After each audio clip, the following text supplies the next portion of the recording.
O primeiro da lista é Claymore. Este anime é considerado por muitos a versão feminina de Berserk, já que ambas as séries têm alguns elementos em comum como vingança, espadões, monstros, e um clima mais sombrio comparado com animes comuns. A história do anime se passa na era medieval, e nesse mundo existem criaturas chamadas Yomas, monstros que se alimentam de humanos. O foco é na protagonista Claire, que é uma jovem Claymore, criaturas meio humanas e meio Yoma. A função das Claymores é proteger os humanos e lutar contra os Yomas. O objetivo de Claire é encontrar e matar o Yoma que matou um certo personagem que não vou dizer quem para não dar spoilers. E durante uma de suas missões, ela conhece Hack, um garoto normal cujos pais foram mortos pelo Yoma que Claire foi contratada para eliminar. Eles então começam a viajar juntos e a descobrir os segredos do continente da organização misteriosa que controla as Claymores. Eu já assisti esse anime e posso confirmar que vale muito a pena ver. O único defeito dele é que o hack é chato pra caramba e também que o final é filler e acabou sendo bem ruinzinho e ainda termina em aberto. Por isso que recomendo que quem gostou do anime ir ver o mangá depois, pois o final do mangá é bem melhor. Uma informação curiosa é que, enquanto eu li o mangá, eu vi uns comentários comparando certo plot que acontece na história com o ataque dos titãs. E eu fiquei meio rapaz, até que faz sentido. Então talvez o autor de Shingeki tenha até se inspirado nessa história. Então esse anime fica como minha primeira recomendação. O segundo da lista é The Promised Neverland. Esse anime tinha de tudo para se tornar um clássico moderno, mas parece que o estúdio não estava muito afim.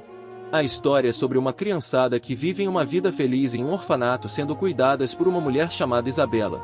E essa criançada tem que ficar fazendo testes mentais diários e depois disso deixam os garotos brincar, contanto que eles não fossem para muito longe do orfanato, até que de tempos em tempos algumas crianças são adotadas por famílias, e depois disso nunca mais se ouve falar delas. Até aí parece ser só uma história não muito chamativa, só que a protagonista da história é Emma e o seu gadão, Norman, resolvem ir atrás de uma das crianças que ia ser adotada e descobrem isso.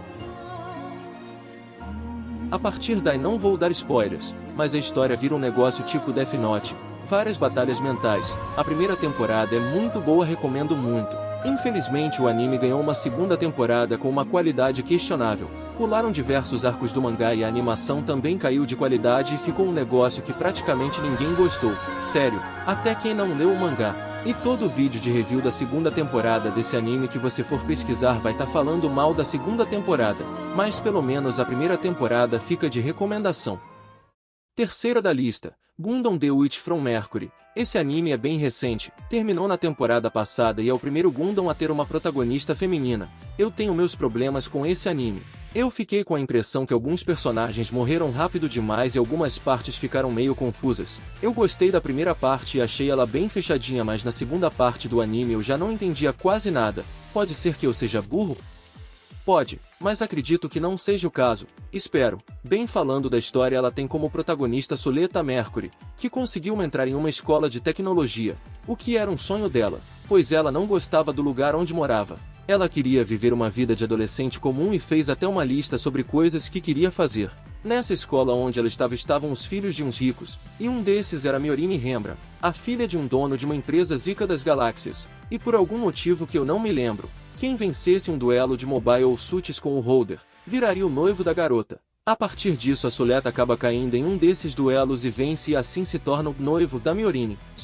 Como eu disse antes, eu gostei da primeira parte. No final dela acontece uma parada que me deixou muito hypado pra segunda, mas que no final houve poucas consequências para o que aconteceu.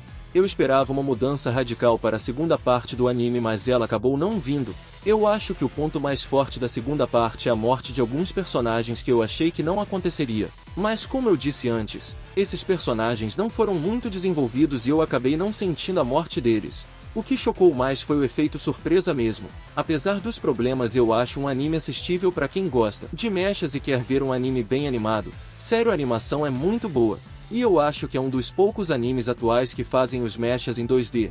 As lutas ficaram excelentes e a trilha sonora é espetacular também. Mas antes de pular para o próximo da lista, eu tenho que elogiar a música de abertura do anime. Eu achei uma música muito diferenciada. E no vídeo da abertura tem uma sacada que você só entende depois de assistir um episódio da segunda parte do anime. Meus amigos, quando eu descobri, meu cérebro explodiu. Tava tudo bem na minha frente esse tempo todo e eu não percebi. Então, para quem for assistir o anime, Eu recomendo assistir a abertura no canal da Yoasobi antes, porque depois que você descobre o plot e vê o vídeo novamente você fica se sentindo um burro. Recomendo. E primeiramente antes de assistir o anime tem um prólogo que você precisa assistir. Está no YouTube, então é facinho de encontrar. Quarto da lista, Barney the Witch. Do mesmo criador e do mesmo universo de Bleach, Barney the Witch se passa em Londres, em um local que seria equivalente à Sociedade das Almas de Bleach, a Londres reversa. Nesse lugar existem dragões e bruxos. Estes são especializados em caçar esses dragões para manter a ordem do lugar, bem no estilo Shinigamis e Hollows. A história tem como protagonistas Noel Nihashi e Nini Spankoli. A missão delas é proteger tanto a Londres normal quanto a reversa. E a treta começa quando um amigo das duas é possuído por um dragão. E então elas começam a proteger esse amigo, já que ao ser possuído por um dragão a pessoa também começa a atrair eles. O anime é um filme que foi dividido em 3 partes pela Crunchyroll.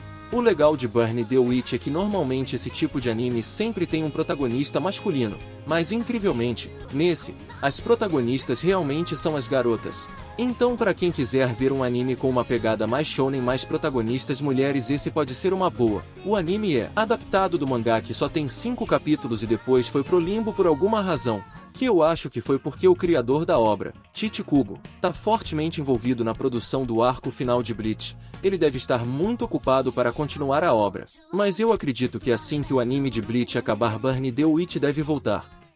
Quinto da lista, Kill la Kill. Esse anime era bem conhecido antigamente, mas hoje em dia caiu no limbo. De qualquer forma, como ele é muito bom, vou por ele na lista. Kill la Kill é do mesmo estúdio de Darling in the Franxx e do recente sucesso Cyberpunk. E o responsável pela trilha sonora é o Sawano, que também fez as músicas do Ataque dos Titãs, então é só música boa. A história do anime é sobre Ryuko Matoi, uma garota que está em busca de vingança pela morte de seu pai, que foi morto por alguém usando uma espada em forma de tesoura. Portando o outro lado dessa espada, Ryuko vai procurar o assassino de seu pai, que está com a outra metade, e acaba chegando em uma escola comandada por Satsuki Kiryuin. Nesse lugar alguns alunos usando uniformes Goku.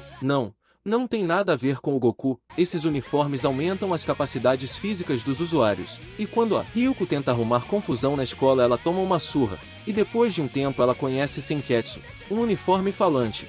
E a partir daí ela fica forte o suficiente para peitar o pessoal desse colégio. Para mim particularmente, não gostei muito dos primeiros episódios do anime. Eles me deram a impressão de serem muito desconectados, tipo desenhos americanos em que algo acontece em um episódio e depois nos outros o que aconteceu não tem relevância nenhuma. Só que, meus amigos, a partir do episódio 8 o anime fica brabo demais e é episódio bom atrás de episódio bom. E fica assim até o final. Então se alguém não curtir o começo do anime, eu recomendo assistir pelo menos até esse episódio. E o anime tem história completa, então não precisam se preocupar em não ter uma segunda temporada. Acho que também vale mencionar que esse anime tem muito, mas muito eti, tanto que tenho que ter cuidado com quais cenas por nesse vídeo, senão eu posso ser desmonetizado. Então tenham cuidado se forem assistir perto de alguém. Sexto da lista, Licorice Recoil. Basicamente o número de atos terroristas despencou no Japão. E isso tudo é graças a uma organização que age nas sombras chamada de Direct Attack ou DA, que pega garotas órfãs para treiná-las para se tornarem assassinas profissionais, que impedem esses atos. O anime conta a história de duas Licorice, Takina e Shizato. O primeiro episódio mostra Takina quebrando as regras da instituição durante uma missão para salvar uma parceira de forma que deixaria o Kakashi orgulhoso, e depois disso é transferida para fora da organização para um café chamado Lico Reco, que na verdade é uma base de operações disfarçada. A partir daí a Takina conhece a Licorice Top 1, Shizato Nishikigi. As duas se tornam parceiras e começam a fazer missões juntas. Esse surpreende em vários aspectos e se alguém ainda não assistiu eu recomendo fortemente assistir. O humor do anime funciona e o slice of life é prazeroso de acompanhar, isso sem falar que as cenas de ação são muito bem animadas do começo ao fim do anime. A química entre as duas protagonistas funciona muito bem, com a Shizato sendo mais alegre e a Takina mais darky. Um dos meus problemas com esse anime é quando ele acabou eu fiquei com aquela sensação de que faltou mais desenvolvimento de mundo. Parece que o anime ficou muito no slice of life e cenas de humor e ficou faltando fechar algumas pontas, mas isso é só minha opinião. Mesmo com esse problema, para mim o anime ainda é muito bom. E o diretor do anime é o mesmo que fez os designs para o anime do Sword Art Online, então você pode até ver certa semelhança entre os personagens. Além disso, cara, a abertura e o encerramento são muito bons. Esse aqui eu recomendo muito, e a continuação do anime já foi confirmada, mas ainda não foi revelado se vai ser um filme ou uma segunda temporada. Sétimo da lista, Booty the Rock. E não tinha anime melhor do que esse para fechar com chave de ouro a lista. O anime conta a história de Hitori Gotou, uma garota que com certeza muitos otakus vão se identificar. Ela viveu a vida sendo solitária e incapaz de fazer amigos e conhecer pessoas, até que um dia ela teve a brilhante ideia de aprender a tocar guitarra para ajudar ela a socializar, só que não acabou adiantando de nada e ela acabou continuando sem fazer amigo nenhum. Até que um dia, enquanto ela estava depressiva em um parque, a melhor garota Egishi Nijika chega pedindo para ela entrar na banda dela, pois a guitarrista anterior tinha fugido. A Hitori aceita mesmo não estando muito confiante. Lá ela conhece a baixista da banda Ryo Yamada, e as três resolvem fazer uma apresentação. Só que a Hitori tem um nível de ansiedade social tão grande que não consegue aparecer na frente de tanta gente e faz a apresentação dentro de uma caixa de papelão. A partir daí ela resolve mudar e vencer a vida solitária que ela tem. Bom, pessoal, esse anime é excelente, ele é muito engraçado, a direção é simplesmente fantástica, os animadores não se limitam para mostrar as maiores insanidades que passam na cabeça da protagonista, e os produtores deram muito amor para esse anime. Mesmo ele tendo apenas 12 episódios, ele tem 4 encerramentos e todos são muito bons. Como é um anime de música, a banda das garotas faz várias músicas que são ótimas. Talvez eu seja suspeito para falar, já que a banda delas é de rock. Como eu sou do rock, acabo gostando da maioria das músicas. Esse anime bombou bastante no Japão e no exterior, mas aqui no Brasil eu não vi tantas pessoas darem atenção para ele. Então eu vou deixar esse aqui como minha principal recomendação. Se você gostou do vídeo, deixe um like e se inscreve. Comenta se você já assistiu um desses animes e o que achou.